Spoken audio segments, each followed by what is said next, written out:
David McElroy is a fiction author, Substack creator, and a solopreneur based in Northern Ireland. He's known for helping authors and writers their skills through his newsletter, How to Write for a Living, and the Solopreneur Stack. He has successfully transitioned from a hobbyist writer to a full-time writer in a short period of time. His work emphasizes authenticity, simplicity, and sustainable creative practices, focusing on email list building, community engagement, traditional social media channels. He regularly experiments with new growth strategies, making him a popular resource for solopreneurs and aspiring authors seeking actionable advice. Welcome, David. Thanks, Nira. Thanks for having me here today. I really appreciate being asked on your podcast. So let's start with your journey, David. Can you tell us about your journey from being a hobbyist writer to a full-time solopreneur? What were some of the biggest challenges you faced along the way? Yeah, so I've always written ever since I was in school, from primary school and high school up until university. I was very interested in English. I studied English in university as well as film and did a master's in creative writing. And then Mm-hmm. for a few years, I didn't really look at writing very much. I took different career paths along the way. And it wasn't really until around 2020, literally just before the pandemic hit, that I started to take writing more seriously and started to write fiction during that time. So that's the journey in very brief from where I went from being just a hobbyist as a young person to doing it more full time as an adult. And in terms of being a solopreneur, I also started working for myself full time in 2020 as well. Again, bad time to start, but that's just the way it worked out for me. So I started my own business, which is called Trek, which is basically a marketing platform in Northern Ireland. It Mm-hmm. promotes places to walk and hike around the country. And that's been what's paid the bills for me for the last few years. And then I've transitioned in the last couple of years into writing more on a full-time basis. It's been challenging, as you mentioned. Financially, it hasn't always been easy. It's been a kind of gradual growth process over the years. And also just the changing landscape of the internet hasn't helped either. Most of what I did was very social media heavy a few Mm-hmm. years ago. And now, obviously, social media is not what it used to be. So I've had to transition over the years into something more effective, which is email, and Substack as part of that. So yeah, it's been a fun journey so far. A lot of fun with a lot of pain. No fun without pain, as they say. So you have Hmm. two Substacks, and in fact, three. One is Yep. Write for a Living, other is the Solopreneur Stack, and third is the fiction. I can understand the fiction one, but to write for a living is different from the Solopreneur Stack. And what specific gaps they are filling? Yeah, I started How to Write for a Living because I wanted to document my journey as a writer, going Mhm, from someone who was doing it on like a hobby, smaller income freelance basis to someone who could do it mhm, on a full-time basis and pay all their bills through writing. So I just wanted to document that process and what that looked like, the things I would try, the things I would mhm, fail at, things that mhm, would work, and just help other writers who are going through the same process to learn how to do it as well. And a solopreneur stack is similar, where it's basically focusing more on solopreneurship in general. So starting your own business that you mhm, run by yourself on a solo basis, and mhm, what that looks like and what kind of things you need to know. Basically, I want to write two publications that shared information that I wish I'd known maybe myself like 5 years ago to help mhm, other people get started faster. So mhm, that's where they're based on and what and how they're different. And then obviously the fiction one is basically just mostly about my fiction writing. So I'll share mhm, updates and promotions and all about my mhm, books through that as well. So it wasn't necessarily that there was like a resource gap on the internet. It was more just focusing on sharing my story and what I learned personally, because a lot mhm, of content about solopreneurship and writing is very samey. It's very similar. So I mhm, wanted to write something that was more based on story, on my own story, and try and draw from that to help people mhm, learn how to do these things as well. Yeah. mhm. So, is there audience overlap between the three of them? Yeah, for sure. For one thing, but using recommendations on Substack kind of filters my audience from my biggest publication, which is How to Write for a Living, down through the other two, because it recommends them. So there's definitely audience overlap, and there's just interest overlap anyway, because they're in similar categories like education and business and that sort of thing. So anyone who finds me on Substack on Notes is probably going to end up subscribing to more than one of my publications, I would say. Mm, mm. Yeah. But advice I have been getting is that stick with one, have different section within one. What do you think? Is a good advice, or you should separate if you have separate interest? I think if there is enough of an overlap within what you're talking about. So, for instance, How to Write for a Living is different enough from Solopreneurship for them to be two separate publications. But Mm-hmm. if I was, say, writing about how to write for a living, and then it was about being like a writerpreneur, so having a writing-based business, those would be similar enough to have them within the same, under the same umbrella, Mm-hmm. and then have them in different sections within the same publication. So I think if they are similar enough, you can combine them. But if they're just different enough, it's better Mm-hmm. to have them separate so that your audience don't get confused by what you're trying to tell them. Mm-hmm. Yeah. So, how do you find time to write on three Substacks, Medium, your podcast, and fiction writing? It's something I've had to learn how to do over the years, Nira. It definitely does take time as well, trial and error in that process. And often some things go by the wayside a little bit. For instance, at the minute, Medium is dropping further down the pile for me because I'm focused more on Substack. In the Mm-hmm. past, it was more Medium. But I try to just front load my day. So I'll try to do the most important things in the day right at the start, shortly after I wake up. So get up, have breakfast, and then start into writing or whatever it is I'm working on that day, and then leave the smaller admin kind of tasks for later in the day whenever I don't need as much brain energy to work Mm-hmm. on them.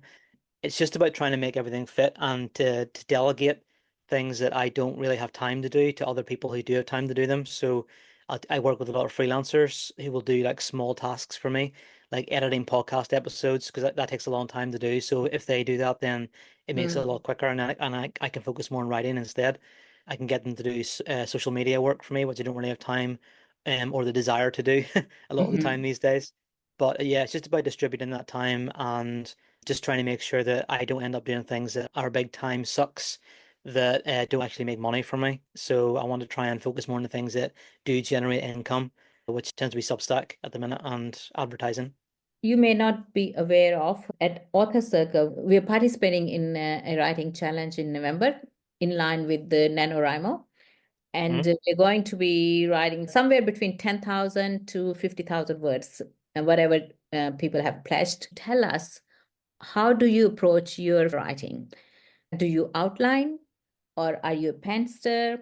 Do you set a number of hours you're going to write or number of words you're going to write in a day? What is your writing schedules are like? As I mentioned, I do tend to write first thing in the morning. I get up, I have breakfast, and then I set aside a couple of hours just to write. I'll usually try to hit a certain number of words rather than a certain time. If I give myself 2 hours to write, I might write 500 words in those 2 hours and then just think in the rest of the time. Whereas if I say I want to write 1,000 words, then I could do that in an hour and a half, because I'm more focused on the word count. For me, I find just having that block of time set aside at the start of the day when your brain is most active and your creativity is firing on all cylinders is the best time to start. And then in terms of outlining, as you mentioned, I am a huge pantser, so I have a rough outline, like bullet points for what I want to write, but I Mhm. sit down and I don't necessarily know what's going to come out of my fingers onto the Mhm. keyboard when I start to do it. It just happens.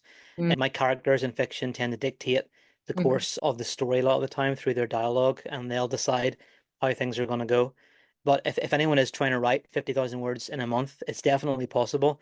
I would just say find the best possible time in the day for you when you can dedicate a couple of hours and put aside all distractions, put aside your phone, and get noise canceling headphones if you need to, and Mhm. just try and zero in and focus on your writing for a certain amount of time, and you will be able to do it. But I think it depends if you're a planner or a pantser. Planners might need to have a very structured plan in place before they can actually start to write, and that might take longer.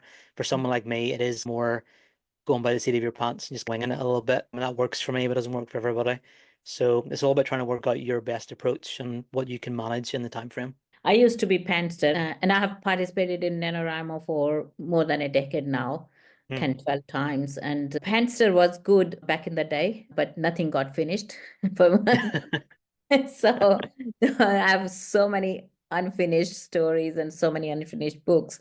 So now Hmm. I diligently outline things. It can change when I'm writing. That's no problem. But as long as I know where is the beginning and where it's going to go. You have published one fiction book, or Hmm. more than one? So yeah, I published one, which is right there on the shelf behind me. Mhm. I have my next one is coming out next month, so I'm self-publishing it Mhm. because I want to see what that process looks like. And it's a longer book, so it's an adult fiction. Mhm. Most books these days tend to skew on the shorter side. And I Mm-hmm. think a lot of publishers aren't, they're not usually willing to take the risk on a newer author who has a 100,000 word plus manuscript. Mm-hmm. And this manuscript for my next book is closer to 140,000. So I just Oh. wanted to do it myself and see how I could do it. I've written another book, which I'm going to publish next year, and I'm going back to work on my fourth book now, which I didn't finish last year. And I've just finished writing the sequel to this one as well. So Mhm. overall, I've written 4.5 books, and I published one so far. Hopefully next Mhm. year I'll have published more like 3 or 4. See how it Okay. goes. So your first one is self-published, or is it through an It's publishing through an house? indie, like a small indie press, published that one. Mm-hmm. And Yeah. are you marketing it yourself? Yeah, and that's the biggest challenge I think for writers is marketing books. I think sometimes writing the book is the easier part of the whole Mm. process, and trying to sell it is the more difficult part.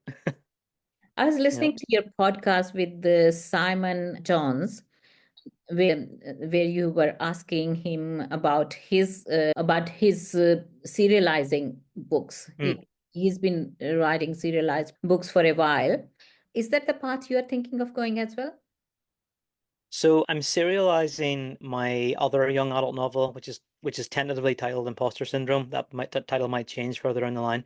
I'm serializing that on Substack at the minute on David McElroy Fiction, but I do also hope to publish that as an actual physical book further down the line as well. So I'm experimenting with that process. I like to have multiple experiments running at the same time to see what works best for me. And yeah, Simon's approach is awesome, and I think what he's doing is really cool. Mhm. And I want to see if I can do a little bit of that as well. But I think longer term for me, I just like to have a bookshelf with my own physical books lined up on it someday to be able to look at it and say I wrote those and inspire me to write more books in future.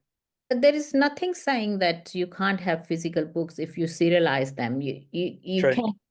can release it and then serialize it afterwards, or you can serialize it first and then have physical books. There is no stopping. And I'm actually seriously thinking about it, because after listening to that interview, there's one thing which resonated with me was that he said he is very much into having shorter portion of it written and sent out and then working on that.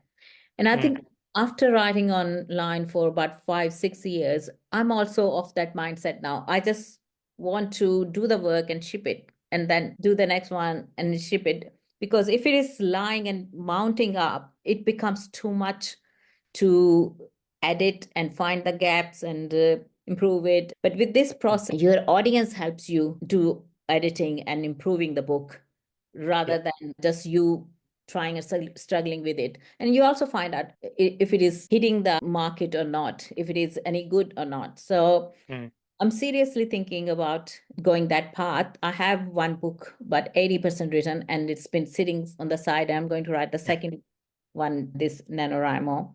And I have started thinking about the third one as well. And they are mm. all going to be the continuation of the same story. Yep. Yeah, we'll exchange some notes about those. Yeah. It'd be cool. It'd be cool to see how you do. Yep. Yeah, okay. Let's see how it goes for both of us. So you have built a substantial audience on Substack, and I have always been curious for all of those people who actually follow the Roman slogan, they came and they saw and they conquered sort of thing. So you came, you immediately grew within a few months, and then you now sit back and actually do your work. Is that a strategy you advise other people to follow as well? Build the audience first and then do your writing or whatever you want to work on in your writing career? I would say it's a bit of both. I think the writing is what builds your audience a lot of the time. So I don't think you can build the audience first. You could build it first technically, but I think it's better to do them both simultaneously. Whenever I first arrived on Substack, I think I came in a good time because Notes was just starting to really take off, and that was a really great way to build whenever I first arrived. I use Notes heavily. I still use Notes heavily. I use recommendations. Recommendations account for maybe 50% of my overall audience Mm, size, which is pretty cool. But I think, yeah, I think that the best way to learn how to build an audience is to just get stuck in and actually do it and actually mm, and engage with them and write to them and see what resonates with them the most. And the more you understand your audience, the more you can write content that they will respond to, that they'll want to share, that they'll want to upgrade to being paid subscribers to read more of. So I think my advice to anybody who's joining Substack would be to just start writing straight away, turn on your paid tier straight away, Mhm. because people will pay you even if you're not offering anything that's paid. They just want to support you. So don't Mhm. wait until you have a big massive audience before you start trying to monetize it, before you start trying to sell to them in some capacity. Start right from the beginning and just write right from the start as well. And Mhm. Substack's great for that because you don't need to wait like other social media platforms might be. You can just start right from the beginning and you can start to generate subscribers and paid subscribers right from day one if you want to. Mhm. You have shared some strategies to have the paid subscriber on your Substack. Some of those were to offer incentives or discounts. And I think Russell Noherty is also very much into that. Can you expand on that? How do you recommend getting paid subscribers and why one should focus on getting paid subscribers? Yeah, so first and foremost, I think it's just about delivering really good content that people are really interested in that helps them solve a problem. So my publications are aimed at that. They help people figure out how to write for a living or how to become a solopreneur. Mhm. So I think first and foremost, your writing has to be something that solves a problem, something that actually helps them, that they want to pay to know more of, that you can demonstrate through your free writing that you know what you're talking about. So people Mhm. will want to then pay for your paywalled content. I think secondly, you have to offer additional elements around that in like an ecosystem. For instance, I offer like a private group, private community for my paid subscribers to spend time in and talk to each other and share things there. I offer a lot of paywalled content in a member resource hub where I've created videos, I've created downloadables, all that sort of stuff that only paid subscribers will get access to. And I also offer them the opportunity to promote themselves through my roundups on Saturdays. So paid subscribers can send through links to their posts, and those links will go out to my 12,000 plus subscribers in How to Write for a Living. It gives them more visibility as well. So just little things like that that kind of add more value to your paid tier. And I think in terms of converting people from free to paid, always give them the opportunity to do that. So I have at least two or three calls to action in every free post that goes out. So at the top and the middle and at the bottom, usually, and that encourage people to upgrade to being paid. I think you have to give people the opportunity to see your paid tier as a product, and people have to see products a certain number of times before they even start to consider buying it. So there's that rule of seven people talk about. You have to see a product 7 times before they want to buy it. If you don't give people the option or it's too hard to find the option, they're not going to bother trying it and they'll just go to somebody else who makes it easier. So remove those obstacles. And then also you mentioned discounts. So periodically offer discounts to free subscribers as well. Create a time limited offer and say if you upgrade now, you'll get this, and here's this extra thing, and you get it for this price. And it's a one-time thing that they'll get this specific package of incentives. Yeah, I think it's just give your audience constant ongoing opportunities to upgrade and constant ongoing reasons to upgrade. Don't expect them just to do it without you ever placing it in front of them on a platter, essentially. And other Substack editors are very good at that. Russell is very good at that kind of thing too. But yeah, give them opportunities as much as yeah. Makes sense. Actually, most of the writers are so busy writing, they don't even think about turning on the paid subscription and also doing all these things you mentioned. Makes a very good case for doing all those things and grow that way. You also put a lot of stress on community building. How do you foster a sense of community among your readers? Yeah, so good question. I think community is something that makes a real difference between a newsletter that starts and peters out after a while and a newsletter that can endure for years or even decades. I think if you can build a sense of community or family around your writing, then that is what makes people want to stay. People might come to read a paywalled post and then unsubscribe from the paid tier again once they've consumed all your content, but people will stay if they feel like they're part of something, if they feel like their opinions help shape what your newsletter and your publication is like going forward, and if they can feel like they're inputting into it in some capacity. So the best way to do that for me, I found, is using the chat option on Substack, posting regular chat threads, getting people to just share their thoughts or their feelings, getting your subscribers to communicate. I like to describe as horizontally with each other rather than just vertically between you and them. So say Mhm. you're up here and your subscribers are here, get them to communicate that way directly across as much as you possibly can. And that's why I have like private community groups as well, so people can chat there too. But yeah, community is something that a lot of people forget about. They're so focused on creating content and sending out a newsletter every week they forget, get their community engaged and around it. The most successful publications, I think, on Substack are the ones that are able to do that. And those are the ones that endure for the long term. Yeah, community is probably the number one key ingredient to maintaining a Substack or newsletter publication for the long term. Yeah, no, that's a good advice because you're right. Most of the time, we are so busy writing and getting out the next post rather than working on the other channels available to us. Is a good one. Workshops I'm finding are also very good. Yeah. And I have started into podcasts as well, and which is again another channel to engage your audience and audience building. So your work emphasizes authenticity and simplicity in storytelling. How do you maintain this in your writing and content creation? Yeah. So I think a big thing is sharing the negative things as well as the positive things. I think we can fall into the Instagram trap of only sharing our lives as we want people to understand them. So everything's great, everything's fantastic. Look at all my wins, look at how many subscribers I've got, look how much money I'm making, this sort of thing. But I think what people really connect with is someone who also shares the negative side of things. So this is something I'm struggling with right now. This is a difficulty I'm going through. This is something I tried that hasn't worked, that sort of thing. Because people can understand that, because everybody has feelings like on an ongoing basis, especially on Substack and things like that. We're always trying things that don't work. And I Mm. think if we can find creators and writers who are also sharing those kind of things, sharing those struggles, we can connect with them more easily and feel like we understand them and that they understand us. And yeah, in terms of storytelling, the simplest way to do that is just to talk about the bad stuff as much as the good stuff and try and point people towards the good stuff and towards the end of what you're saying. Give them hope, give them a reason to keep going, give them an answer to the question maybe that you posed at the start of the piece that you wrote, but don't be afraid to tell them about the bad stuff that happened as well. And that's where authenticity comes in, and doing that in a really simple way that doesn't overcomplicate the process, I think is really key. People want to read stories that they understand and they get and they can resonate with quickly, and then they want to get an answer quickly. So I think if we learn how to do that, and we will set ourselves up for success going forward. Hmm.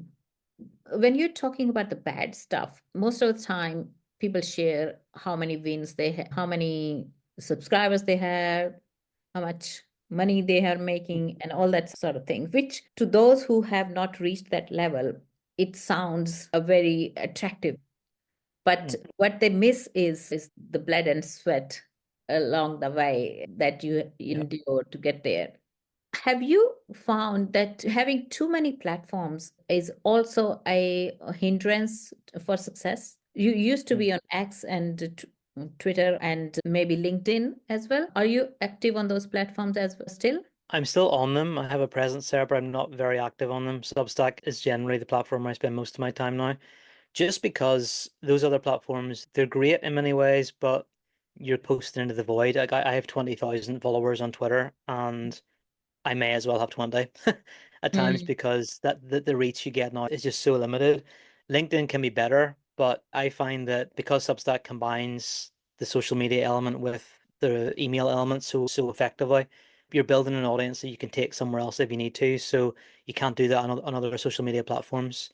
I've gone through phases where I've been on like 10 different platforms at the same time and trying to share content across all of them and that sort of thing. But it can work, and I think if you have maybe freelancers or assistants who can do that kind of stuff for you, then that's fine. But I think if you're just a solo business person or solo writer, it's better to focus on one, maybe two platforms and try and put everything there and get really good at those and get established in those before you start trying to branch out into other things as well.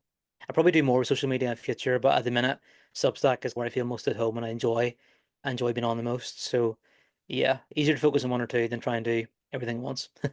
And it also depends on the audience. I have figured that audience on LinkedIn is totally different than the audience on Substack. Medium in early days used to be the one where all the writers used to hang, and now it is the Substack. So if you're writing for writers, then I think Mm, Substack is the place you need to. I'm on LinkedIn, mm, and over there, it's completely different. It's all business focused or professional. Getting someone to interested in fiction writing or even writing a book is hard. I have done that mm, successfully previously. I run a couple of book writing challenges over there, the sprints, in fact, and I ran courses as well, but uptake was very little compared to what I can see happening here on Substack. What sort of future trends do you see emerging in the world of online writing and solopreneurship? How can new writers prepare for these challenges? I think I can see things continuing to go the way they are, where there's much more of a focus on building an email-based audience. I think if we're at the stage where we're building an email-based audience now, we're in the top like 1% of people on the internet in general who are creating things. So I still think that most people are so focused on trying to get more social media followers in terms of the business sense or even just on their personal sort of platform. And in that sense, they're like 10 years behind where we are now as people who are building an email-based newsletter style writing audience. Mhm. So I think that's going to increase. I think there's going to be more of a shift towards individual creators building audiences and selling their services. I think more and more people are becoming disillusioned with big corporate jobs and they're gaining skills through that and they've upskilled themselves through the work they've been doing and through education and everything. But then they're just being kicked to the curb at a moment's notice by these big corporations that don't really care about them that much. They're shifting more towards using artificial intelligence and they're happy to get rid of real people. So I think the real people are then going off and starting their own stuff and are Mm. then they're now the ones who are building brands around themselves and selling their services. So I think that's going to happen more and more as big companies move towards AI and have less focus on using real people in what they're doing. And that's in terms of writing and solopreneurship. And I don't see AI ever replacing writers. And I think it is a really useful tool to help Mm. writers, but I don't think it's ever going to be what replaces them because as good as it is, it can't ever deliver that storytelling element, that real life, individual, unique element that writers possess. It can replicate it, it can try to copy it, but it can never come across in the way that a real person can online. And I think people are just already starting to get a little bit sick of reading the same sort of ChatGPT written content everywhere that just sounds the same. It sounds like a robot wrote it. And Mm. as soon as someone comes along who's a real person, Mm. then they automatically gravitate towards that person now more and more because the internet is filled with AI slop and the real people are like gems. They're like diamonds in the rough, and people are gravitating more towards them. So I think there's going to be a trend in the future of more AI on the internet, but it will become less attractive, and the people who are real human beings sharing real human generated content are going to be what people gravitate towards in future. So that's my rough prediction. I don't know how right it's going to be, Nira, but we'll see. Yeah, well, I actually think you're probably too young to remember a word without computers. I'm from the generation when there was no computers, and then the computer came, and everybody said, "Oh, computers are going to take all the jobs, and people are going to be laid off, and this and that." And guess what? They needed more computer professionals and more people who knew how to use computers than Mm, ever before. And they also said there would be paperless offices. The consumption of paper tripled with the computers. mm, And it's the same thing. I think it's a AI is a smart Google. mm, You can ask it questions and it can give you very well phrased answers going through all the information, but then it gives you so much junk as well. So when nowadays if you google anything, you get go through about 20, 30 pages of information and still you can't find what you're looking for. mm, And same is going to happen with the AI. It's going to go through so much junk, and what is going to turn out is more junk. mm, And you're right in that sense that people who can tell human element is always going to be prized mm. element in the storytelling. Do you have any favorite tools or resources for writing or for marketing or for online publishing, community building? mm. What tools do you use? I'm very basic in terms of what I use. So I've been through phases where I've tried lots of different tools over the years. I've seen other creators put up newsletter posts where they list everything that they use, and there's like 20 different tools and softwares and platforms and stuff like that. Mhm. And it just seems exhausting to me. I try and keep everything as simple and straightforward as I possibly can. So I write on just on a Google Doc when I'm Mhm. doing that. Is Mhm. easiest place to share it. everything's published on the Substack and Medium and things like that, obviously. The editing software I use for my videos or my podcast episodes is Clipchamp, which is a free app on Microsoft. It's very basic, but it does the job.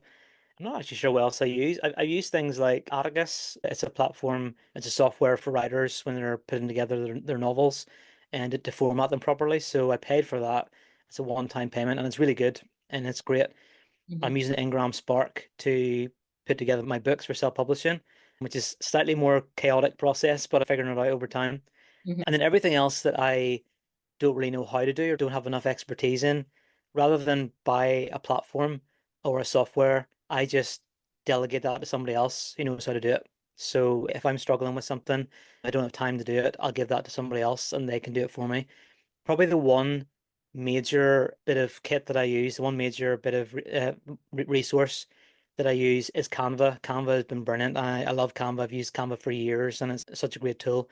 I pay for the Canva Pro version of it just to get access to all its features, but it's definitely been a real game changer for me, and I think it is for a lot of people. But yeah, Canva is great. Everything else is very basic for me. I don't pay for very much.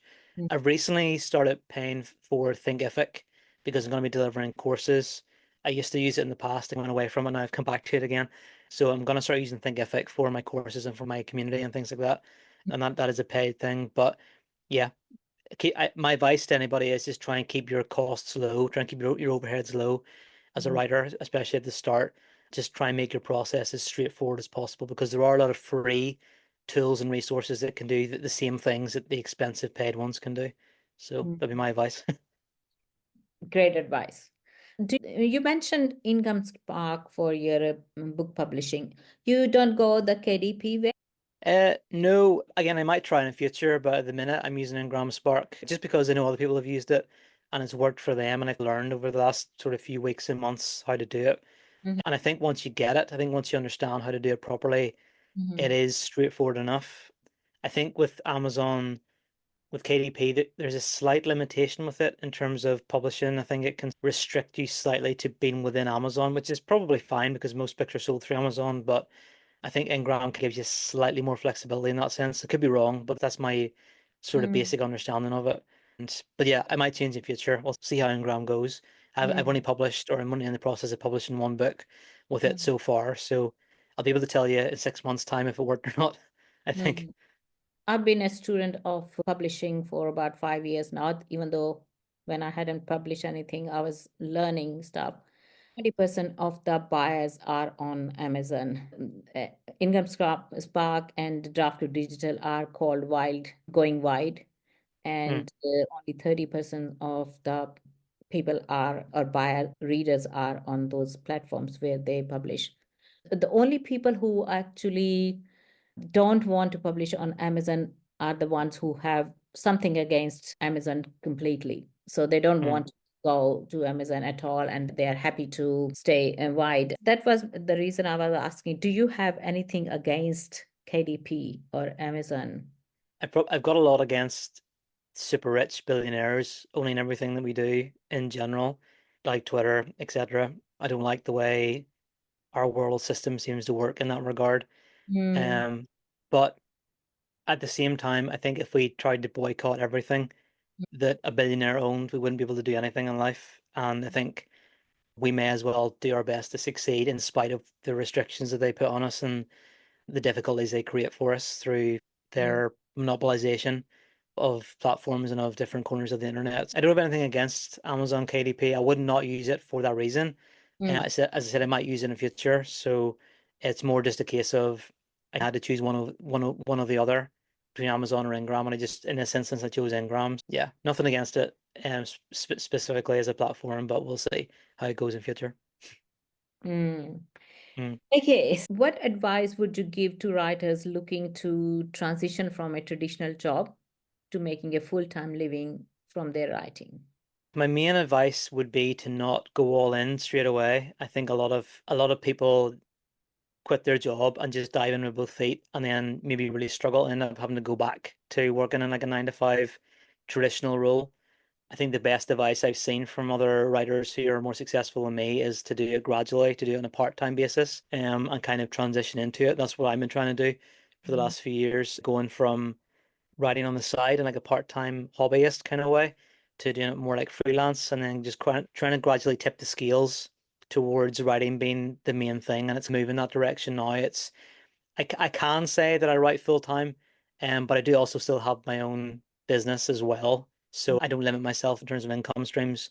I want to add more income streams to what I do. So my advice is just if you do want to move from a traditional role into being a full-time writer, do it gradually over the course of time and learn as you go along, and wade into it gradually rather than jumping in at the deep end. I think most other writers who have been through that same process of going from traditional full-time to writing full-time would probably say something very similar, I think. But yeah. We are towards the end of the interview. Is there anything you'd want to say which I haven't covered in my questions? I don't think so. I think your questions have been great, Nira. Not everybody who invites me onto podcasts and things like that will give me a really nice framework like this to work with and prepare in advance. So you've been very good in that sense as a host. So well done, definitely. But I think yeah, just in general, yeah, just if you are writing and you're struggling and things are difficult, don't give up, because we've all been there in those places, and the worst thing you can do is give up. The best thing you can do is just keep putting one foot in front of the other and just carry on. It doesn't mean that things will definitely turn around in the future, but you just give yourself a better chance if you have the mentality of even if you're getting knocked back a step, you still take another 2 steps forward. But yeah, keep going. That's my best advice to people. There you go. That's a great advice. So, where can people find you and your books? Yeah, so in terms of finding me, Substack is the best place. I'm on most platforms, so if you search for me on Twitter or LinkedIn or YouTube or Instagram, TikTok, whatever, you'll find me eventually. But Substack is where I'm gravitating to most of the time. So if you look for me there, you'll be able to branch out from that point. In terms of books, you can find my books just on Amazon and on Goodreads as well. If you look there, really anywhere you can buy books, Barnes and Noble, Mhm. etc. If there's a place online where you can buy books, you'll be able to find my books there. But yeah, if you want to stay connected with me, then find me on Substack, subscribe to my publications, and then you'll be able to be connected long term going forward. Thank you very much, David, for joining us on this podcast. Your insight and your journey from a hobbyist to a professional writer and your advice on building a sustainable solopreneur career are truly inspiring. We Mhm. appreciate your openness and practical tips you shared with us. Thank you very much. Thank you, Nira. I really appreciate you having me on today. Again, you've been a really good host, and this has been a really nice chat. So thank you very much.